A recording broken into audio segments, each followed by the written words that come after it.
點解呢個足球要楞住部機嘅呢？等我提下先。出面個世界盃即刻着咗燈，踢還踢，小心唔好踩波車喎。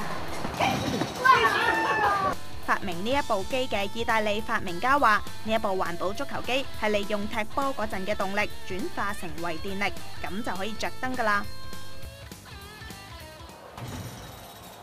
踢得越大力嘅話呢，部機就會儲存越多嘅能量，咁而盞燈呢就會着得越耐㗎啦。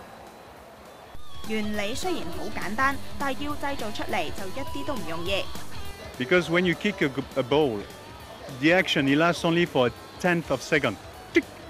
Right? This is the kick the ball, and then after you need to convert this into a more long term, in order to have the time to convert into electricity. So this is the main difficulty. 佢話發明呢一部環保足球機係希望市民睇世界盃之餘，都可以對再生能源有更深入嘅認識，更加珍惜地球嘅資源。香港寬頻電視記者毛麗清報導。